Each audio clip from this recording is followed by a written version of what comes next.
हम्म सबसे पहले आप दोनों मुझे ये बताइए कि मैं कौन हूं। जी, माननीय न्यायाधीश, और ये कौन है? मेरा बेटा है अनिकेत।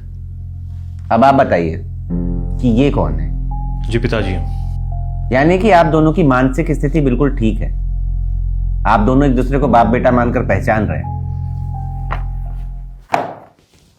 फिर ये क्या है? जी पहले इन्होंने मेरे ऊपर केस किया था, इसलिए जवाब में मुझे भी करना पड़ा। देखिए, मैंने आपको अपने केबिन में इसलिए बुलाया है कि कहीं कल केस शुरू होने के बाद आपकी जग हंसाई ना हो। क्या कहेंगे लोग जब उन्हें पता लगेगा कि एक बाप ने अपने बेटे से 1000 रुपये महीना खर्चा मांगा है और इसके लिए वो उसे कोर्ट तक घसीट लाया। घसीटना पड़ा सर। अब चाहे जगह सही हो चाहे कुछ, मुझे 1000 रुपये महीना इससे चाहिए ही चाहिए। और वो भी एक किश्त में नहीं, 500 रुपये करके हर 15 दिन में। देखा सर आपने, बात 1000 रुपए की नहीं है, बात है इनकी जिद की। पता नहीं क्यों ये मेरी और मेरी पत्नी की खुशियों के पीछे पड़े हुए हैं। 5 साल हो गए हम अलग हुए, फिर भी ये पीछा नहीं छोड़ रहे हमारा। अच्छा, इसका मतलब है कि ये तुम्हारे साथ नहीं रहते, अलग रहते? जी सर, मैं अपने पुराने फ्लैट में अकेला रहता हूँ और कुछ समय पहले इसने अपना घर बनाया था, तो अपना परिवार लेके ये वहाँ शिफ्ट हो गया। और 1000 रुपये से आपका घर खर्च चल जाएगा? जी, 22,000 रुपये मेरी पेंशन भी आती है। जब आपकी पेंशन आती है तो फिर घर खर्च क्यों मांग रहे हैं? वही तो सर, इन्हें मौका चाहिए हमें परेशान करने के लिए, और सिर्फ 1000 रुपए के लिए इन्होंने केस कर दिया। वरना क्या कमी है इनके पास? खुद का फ्लैट है, गाड़ी है, नौकर है। नौकर नहीं है। 5 महीने पहले नौकर काम छोड़ के चला गया। कभी तूने मेरी खबर ली हो तो पता चले ना। तो क्या हो गया, 8-10 हजार रुपए में नौकर मिल जाएंगे और फिर भी इनके पास घर खर्च के लिए बहुत पैसे बचेंगे। तू कुछ भी कहता रहे, मैं तेरा बाप हूं। मुझे 1000 रुपये महीना चाहिए तो चाहिए,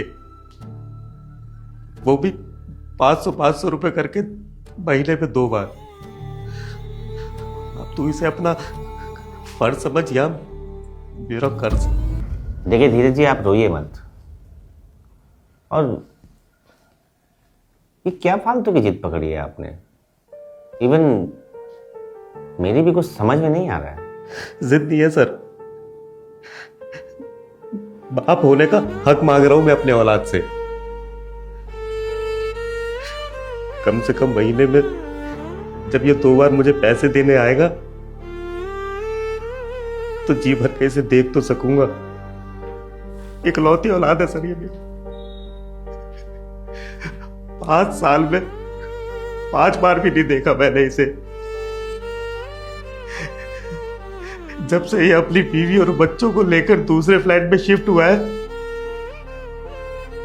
एक बार भी नहीं पलटा। शायद ये भूल गया कि इसका एक बूढ़ा बाप भी जिंदा है।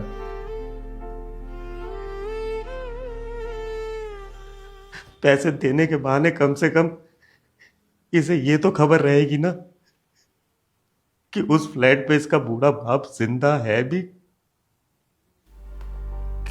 कि मर गया। अभी सर कुछ दिन पहले हमारी बिल्डिंग में एक बुजुर्ग आदमी की बॉडी मिली।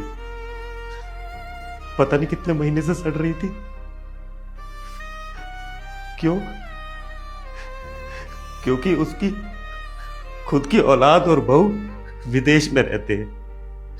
मैं नहीं चाहता सर कि मेरे हालात भी ऐसे हो। इसीलिए 1000 रुपये महीना मुझे अपने औलाद से चाहिए ही चाहिए।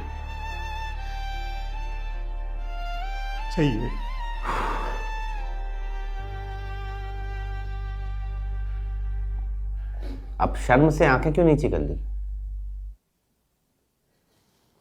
चुल्लू भर पानी में डूब मरना चाहिए तुम्हें। जिस बाप ने तुम्हें पैदा किया, पाला पोसा, पढ़ा किया, पढ़ा लिखा कर इतना काबिल बनाया कि तुम अपना घर खरीद सको,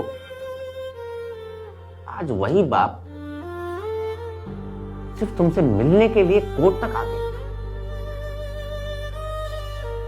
उसे अकेली मौत का डर सता रहा है।